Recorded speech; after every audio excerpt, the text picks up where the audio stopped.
کیوں سوچتے ہو کہ اس دل کو بنانے والا تمہارے اس کرچیوں میں بکھرے دل کو دوبارہ پھر سے جوڑ نہیں سکتا؟ کیوں کہتے ہو کہ مقدر کا لکھا ہوا کبھی بدل نہیں سکتا؟ وہ تو قادر ہے ہر شے پر، وہ ہر ناممکن شے کو ممکن بنانے پر قدرت رکھتا ہے، جس کا نام المالک ہے، یعنی سارے جہان زمین و آسمان کا مالک۔ تو پھر وہ تمہیں کیسے بھول سکتا ہے جبکہ اس نے فرما دیا ہے کہ وہ بھولنے والا نہیں؟ کیا تمہیں اس کے سچے وعدوں پر یقین نہیں؟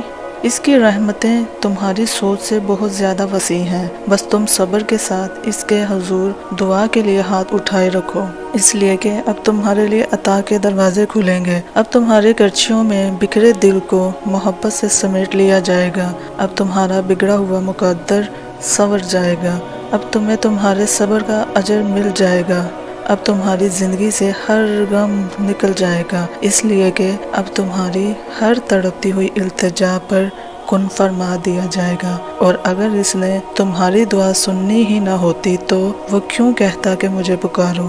یہ مانگنے کا گمان اللہ رب العزت کی جانب سے قبولیت کا اشارہ ہے، بس مانگتے رہو۔ مانگنے والوں کو اللہ رب العزت کبھی خالی ہاتھ واپس نہیں لوٹاتا۔ اور توکل رکھو، اس لیے کہ اگر آزمانے والا اللہ رب العزت ہے تو اس آزمائش سے نکالنے والا بھی وہی تمہارا اللہ ہی ہے۔ اب تمہارے لیے عطا کے دروازے کھلیں گے، اب تمہارے کرچیوں میں بکھرے دل کو محبت سے سمیٹ لیا جائے گا، اب تمہارا بگڑا ہوا مقدر سنوار دیا جائے گا، اب تمہیں تمہارے صبر کا اجر مل جائے گا۔ کن فیا کن، اب تمہاری زندگی سے ہر غم نکل جائے گا، اس لیے کہ اب تمہاری ہر تڑپتی ہوئی التجا پر کن فرما دیا جائے گا انشاءاللہ۔ میری ہر پریشانی اور غم کا علاج ایک ہی آیت ہے، اور ان قریب تمہارا رب تمہیں اتنا دے گا کہ تم راضی ہو جاؤ گے۔ جب ڈپریشن ہو یا پریشانی ہو اور نا امیدی محسوس کرو تو سورۃ الازحاق پڑھ لیا کرو۔ آپ صلی اللہ علیہ وآلہ وسلم پر کافی عرصے تک وحی نازل نہیں ہوئی تھی، وہ بہت پریشان تھے، تو پھر اللہ تعالیٰ نے وحی فرمائی تھی۔ یعنی جانتے ہو اللہ تعالیٰ نے کیا فرمایا ہے؟ اگر تم پریشان ہو تو رات کو جلدی سو اور صبح جلدی اٹھو اور خوبصورت صبح دیکھو، تاکہ تمہیں پتہ چلے کہ صرف اندھیری رات نہیں ہے بلکہ اس کے بعد روشن صبح بھی ہے۔ پھر فرمایا، اے محمد، تمہارا رب نہ تو تم سے ناراض ہے اور نہ ہی وہ تمہیں بھول گیا ہے، اس سے بہتر تسلی اور کیا ہوگی؟ اور پھر فرمایا، یقیناً انجام آغاز سے بہتر ہوگا۔ اس آیت کے بعد بہت ہمت اور تسلی ملتی ہے، میرا رب مجھے ضائع نہیں ہونے دے گا۔ پھر آگے فرمایا، اور ان قریب تمہارا رب تمہیں اتنا دے گا کہ تم راضی ہو جاؤ گے۔ اگر آپ آج یہ آیت پڑھ رہے ہیں تو یہ آپ کے لیے ایک نشانی ہے۔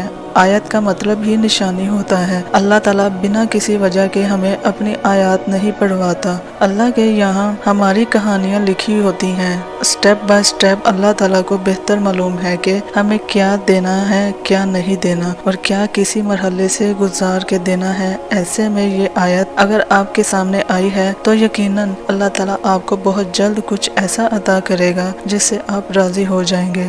ہو سکتا ہے کہ یہ وہ چیز نہ ہو جس کی آپ کو بہت خواہش ہو۔ ہم خواہشیں اپنی خوشی تلاش کرنے کے لیے کرتے ہیں، جب یہ ملے گا تو ہم خوش ہو جائیں گے، مگر یہاں پہ یہ نہیں کہا گیا کہ اللہ وہ عطا کرے گا کہ آپ خوش ہوں گے، بلکہ راضی کا لفظ استعمال کیا گیا ہے۔ راضی ہونا خوش ہونے سے مختلف ہوتا ہے۔ خوشی کے پیچھے بھاگنا پڑتا ہے، اس کے کھونے کا خوف رہتا ہے۔